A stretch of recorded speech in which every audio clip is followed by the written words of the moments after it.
This is Brian Sampson, and you're listening to the Matt Belliker podcast.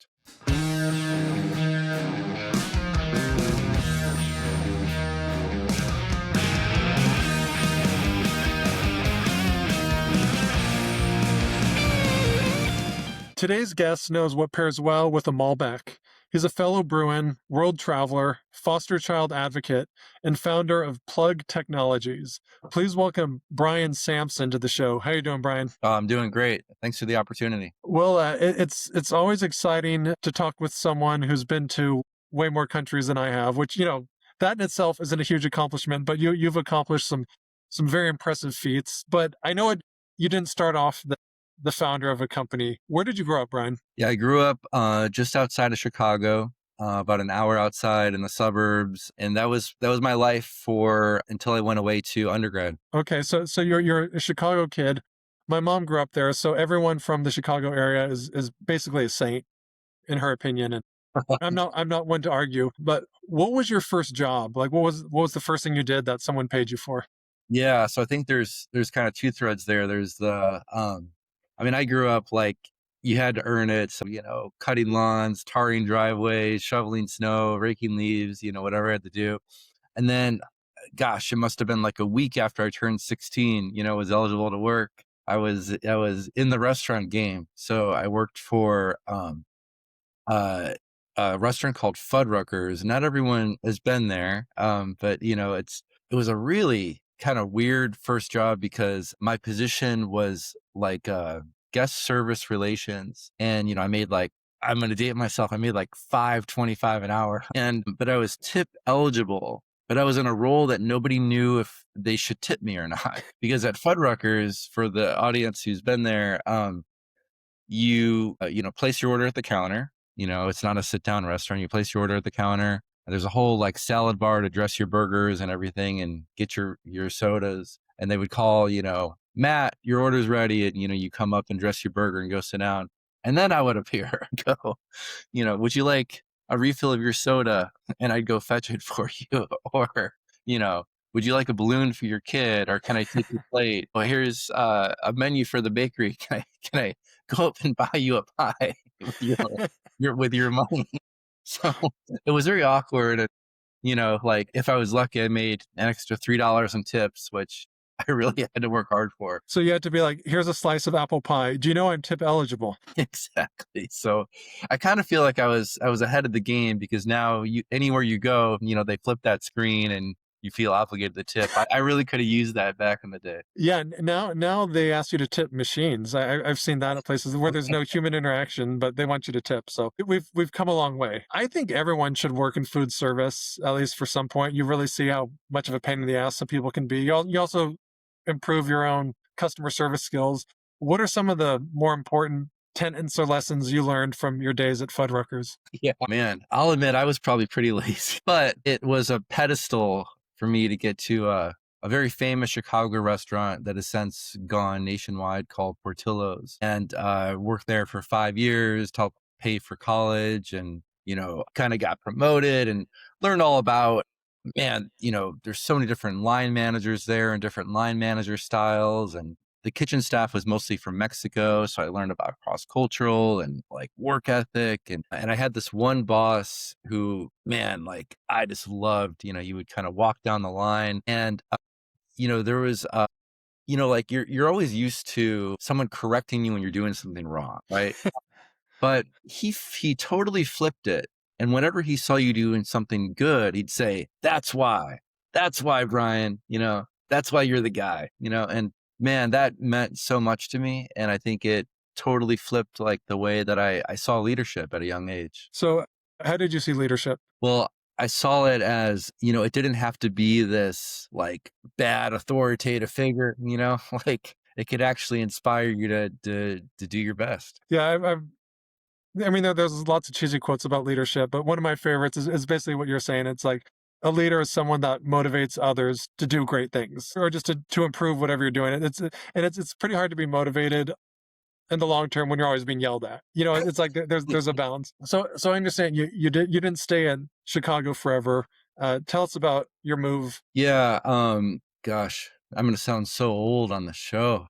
You already do, so just lean into it, Yeah. Brian. You Yeah. So let's see, end of 2007, I had been at a staffing company in Chicago. Did pretty well, was running by the time I was in my mid 20s. I had a team of 16 in multiple locations, but they decided to close the Chicago office and kind of move everything to Boston where their headquarters were. I decided not to make that move and had an opportunity in Southern California. So I moved there, lived in Huntington Beach for a couple of years and found a house, with two other dudes from Craigslist and lived by the beach. And that was fantastic. Not really like big career years for me. That was kind of quality of life years, I like to say. big bro years for sure. Yeah. And then, but then, I needed some challenge and stimulation. So I ended up, like doing the inverse of that, moved to San Francisco. And I felt like all I did was work for 5 years, so it was quality of work over quality of life. But I was challenged, stimulated, made more money, made a lot of contacts. And that kind of led to, the next chapter of travel. But, San Francisco, you learn a lot about the ins and outs of tech startups and VC, and startups grow, they flame, or they or they keep growing, and there's a lot of nuances that I learned there. I lived in LA for 15 years, and the kind of cliche was you're at a coffee shop and someone's working on a script. And Yeah. then I moved to Mountain View, about 50 miles south of San Francisco. And the cliche there was you're at a coffee house and someone's working on getting seed stage funding. Yeah. Yeah. What was the reality from your experience? Man, Matt, you nailed it on the head. I mean, it's just like Yes. startup t-shirts and hoodies and MacBooks and, everybody trying to look like they're building the next billion-dollar company. And what was your role there? Well, I know you're working, but what did you do Yeah. in the Bay Area? Yeah. I was, so funny you mentioned Mountain View. I did spend a year as a contract recruiter at Google.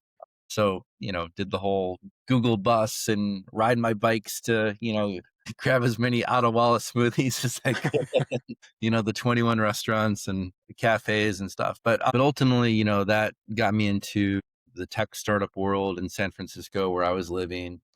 And started off in like the recruiter role, but ended up as a head of talent for four different VC funded tech startups.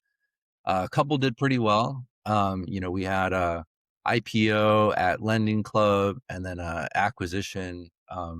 Soch was where I was at. The Series B company got acquired by Postmates. Some of you might remember them, and Postmates got acquired by Uber. So my role was to, as soon as a company had some capital to spend, 70% of capital is usually spent on labor in software companies. So, I was basically the biggest allocator of capital, by hiring the right people. And, you learn a lot about you get the wrong people, it can quickly sink a startup. You get the right people, it can quickly multiply it. So that was my role. And then, but as a head of talent, you're never out of the recruiting game, even if you're also trying to set strategy and think through the systems and the processes. You're still recruiting people all day long too, even if you've got a team. So that was really my focus for the 5 years I was there. But what tips do you have for people who are either in a startup or they want to create their own? Yeah. Well, I think the first thing that I'll say, and this is probably more generic business advice, is you don't have a business until you have a customer. And I Mm. think everyone kind of, like myself included, like I remember my very first business that I started, and I'm up at like 1 in the morning tinkering with the commas on my website, like thinking that matters, or spending a week on Google, like, should I do an S corp or a C corp, or who cares? Get a customer, So that was, something I think I've learned. And then maybe the second advice is more hiring specific. Is we all want to like do as much as possible by ourselves, and I think there's some power in that. And we all think that hiring is something we should do by ourselves. So if you look at the first 10 hires at startups, it's almost always people that were already in their network.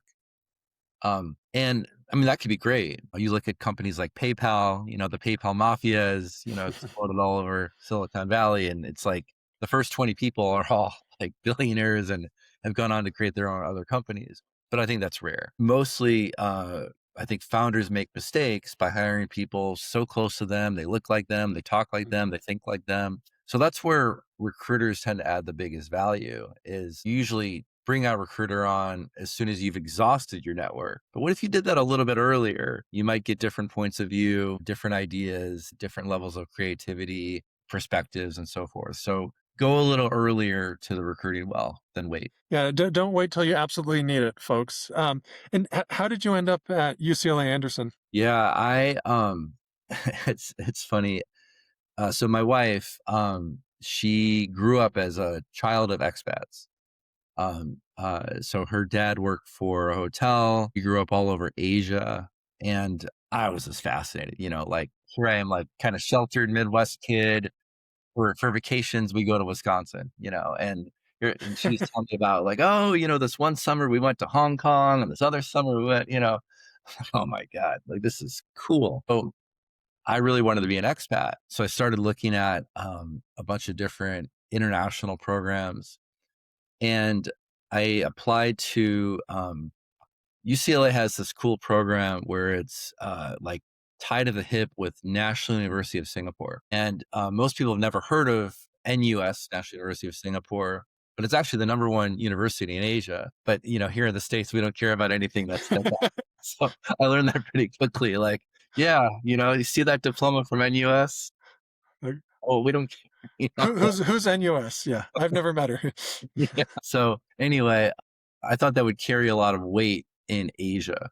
So did the program. Really cool though, spend a few weeks in Westwood, then you go to India and Singapore and China, and it was about 18 months. And the whole time I'm in this program, I'm thinking like, okay, I'll just name drop to all these people in Singapore. Hey, NUS, MBA guy over here. What do you think? But it didn't as much weight as I was hoping, or just really hard to, land an interview over Skype in a different country without visas or, living where you live. So anyway, about halfway through that program, that led me to a totally different side of the world and, different things. But my intention with the UCLA NUS was be an expat in Asia. It just didn't happen like I wanted it to. Yeah, there are probably cheaper ways to be an expat in Asia than.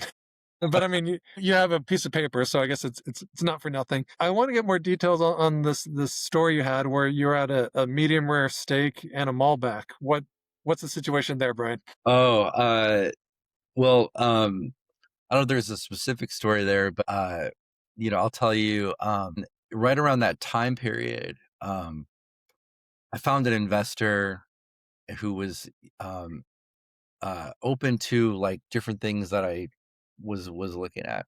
So I put a business plan together to build a company that built minimum viable products, MVPs for fintech companies. If your audience doesn't know, fintech is like the new way of saying startups that do something in finance and usually one thing really well, like investments, like Wealthfront or Robinhood or insurance startups, or lending, like Lending Club where I used to work. So I saw this big opportunity for building the MVPs for fintechs and I ended up raising about $2 million, which seemed like Wow.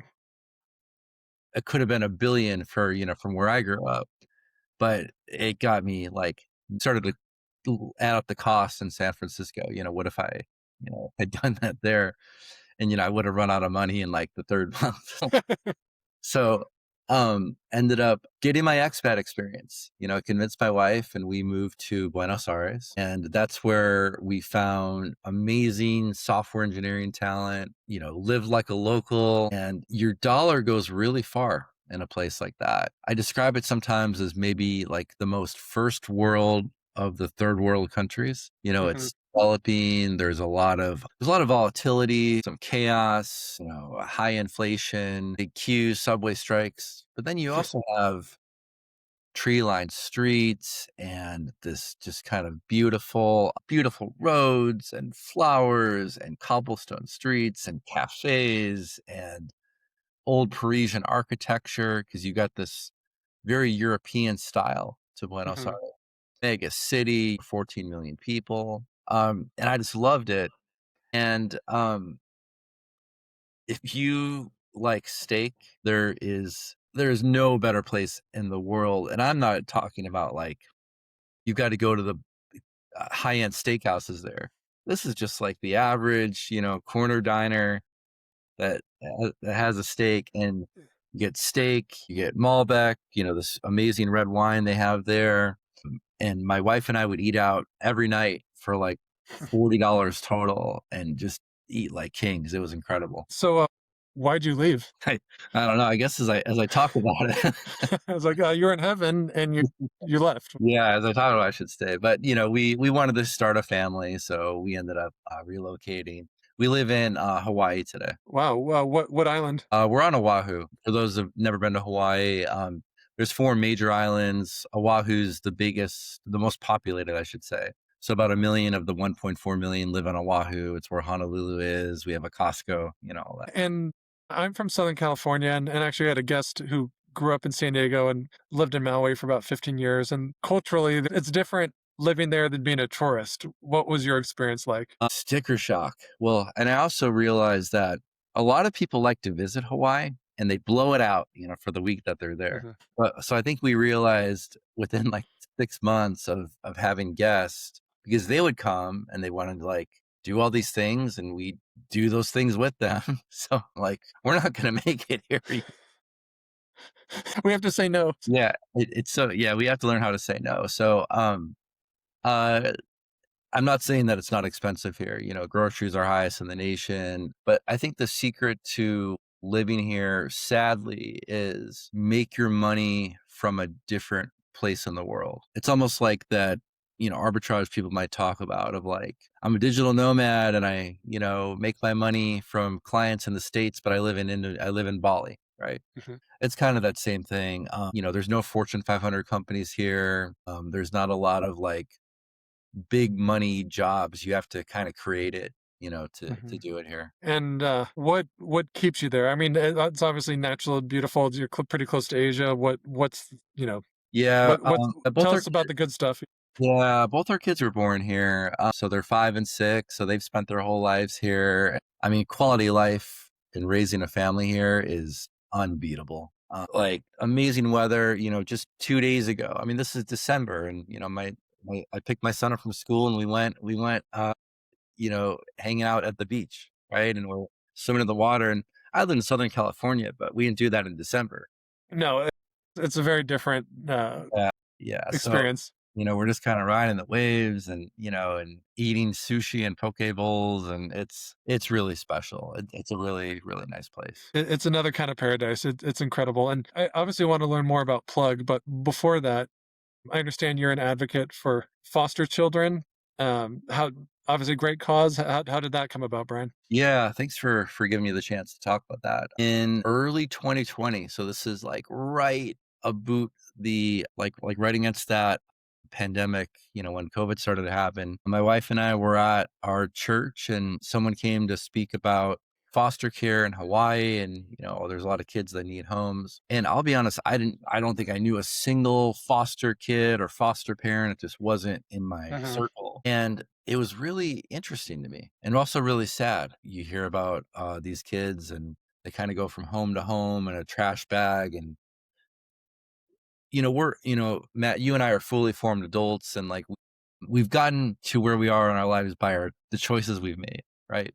But these kids, they didn't choose any of this, they didn't No. choose to grow up in neglect, abuse, sex trafficking, like just like the worst of the worst, and drugs. They didn't pick any of this stuff, but they did. So anyway, we got inspired to become foster parents. We have the time, the resources, and also if it's not us, then who's going to do it? It kind Yeah. of like sunk in that way. So we went through the whole process, and then in February of 2021, we took in a little 6-month-year-old girl and fostered her for 2 years and ended up adopting her. Congratulations. Thank you.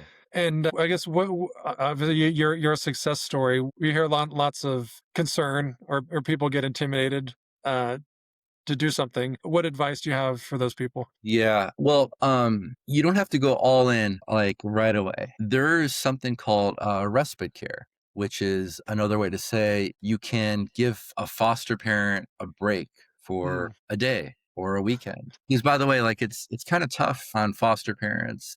So just being able to have like a night off or a weekend off. So you could kind of come in as like the fun aunt or uncle and, like hang out, kind of take care of them, get a little bit more acclimated to this world. And I don't want to airbrush any of it. Like it's not easy to do it, but I think like anything great in life, you got to work for it a little bit, right? Yeah. But there's nothing valuable in life that's not something you had to work for. Right. I think there's air and that's about it. But anything that like you accomplish it takes some effort. And that, I mean, that's awesome to know that there's ways to kind of dip your toe in. Yeah. You don't have to say, all right, I'm gonna have someone or I'm gonna adopt them till they're 18. There's ways to kind of ease it. And yeah, you hear these horror stories about foster parents, but I'd imagine like most things, the vast majority, 90+% are great, and it's the others that make the headlines. So you can help relieve those great ones by giving them a vacation or a date night every now and again. Yeah. And there's about 140,000 foster kids in America right now. So Wow. there's a lot of kids that need good parents. Actually, you know what? Just as like the first step, there is a really good movie with Mark Wahlberg of all people called Instant Family. And when my wife and I watch it, we feel like it actually represents this experience really well. So first step, watch Instant Family. Second step, respite care. Third step, give me a call. I'll be happy to All right. talk you through it. Well, I love Mark Wahlberg, and so I gotta watch that. And then everyone, call Brian, especially late at night. He'll love it. Well, that's very cool. And I want to learn more about the origin story of Plugg Technologies. I know a little bit about it, but can you tell the good people out there what motivated you to create this thing? Yeah. So that first business I had about in Argentina for minimum viable products. And I ran that for 4 years. That business is still around today. I just sold my stake in it because it got really, really arduous to travel from Hawaii to Argentina.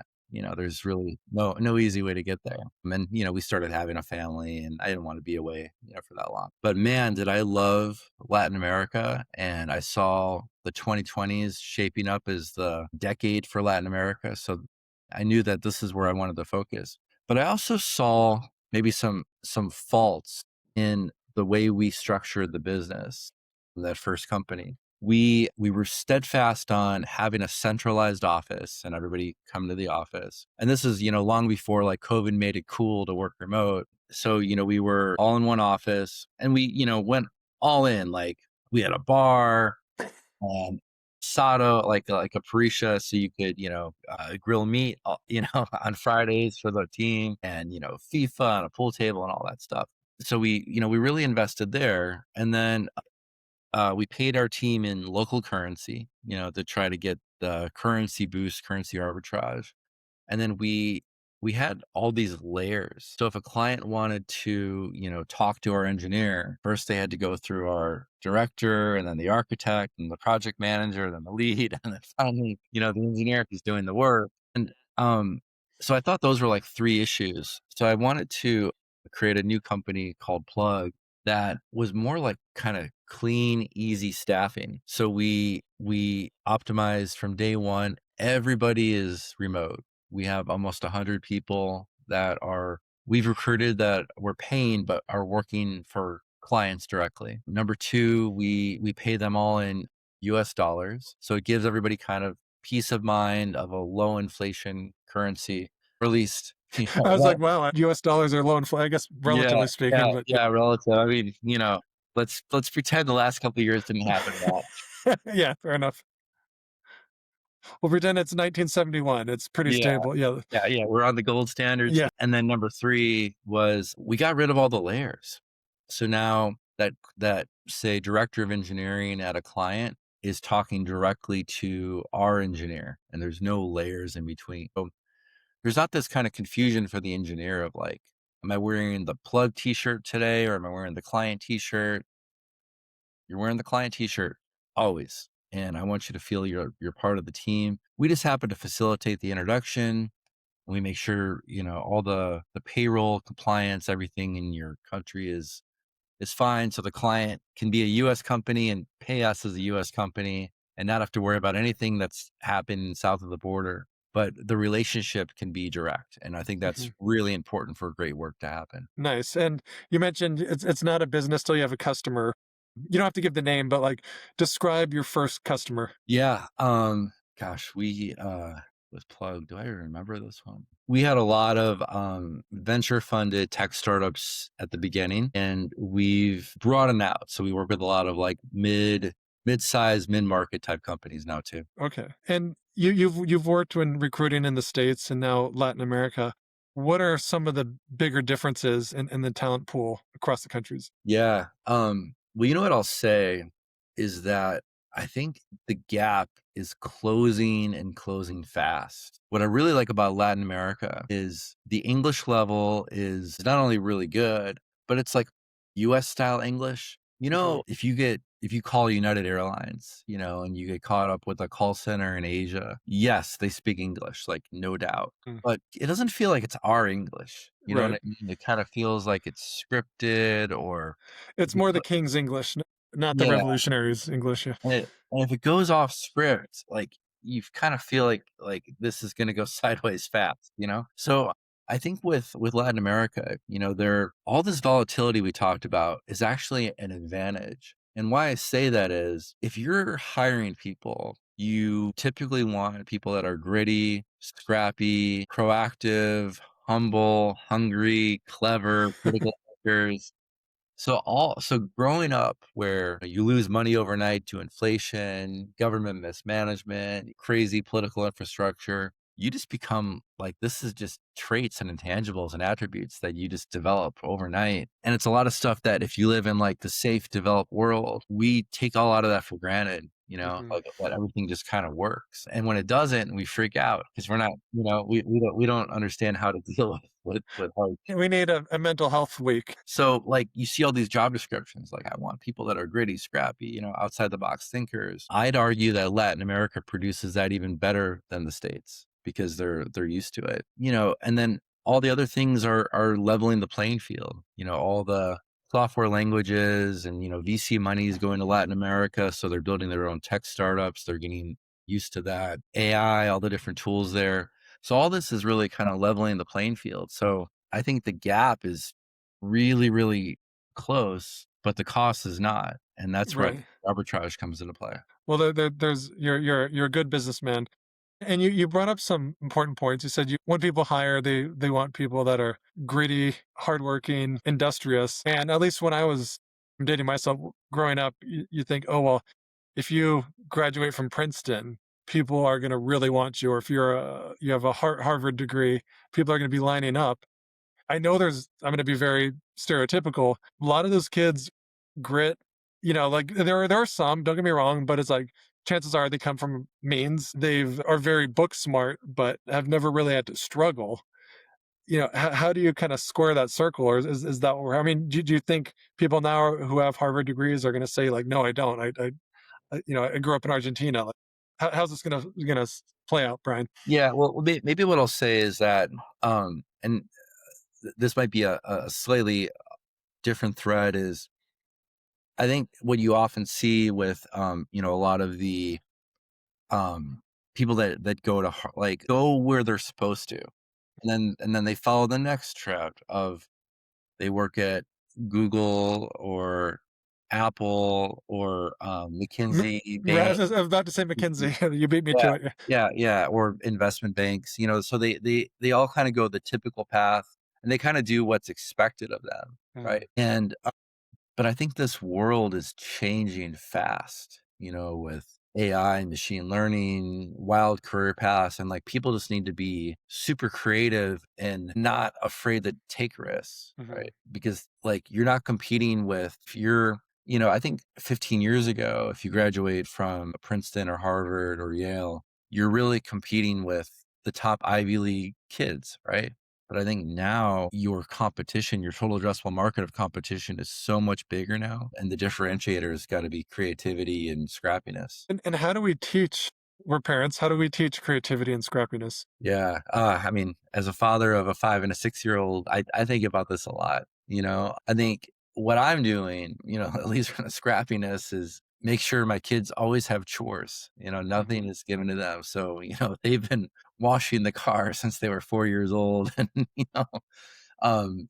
doing all sorts of stuff like that, feeding the dog, walking the dog, like making sure they have responsibility and purpose. And then from a creativity standpoint, I don't know if I have the answer for that. I think I'm still searching. So if you have any advice, I'd love to hear that. I'm waiting for you to tell me. So maybe when you figure it out, could you email me or give me a phone call? I'd really appreciate that. You got it.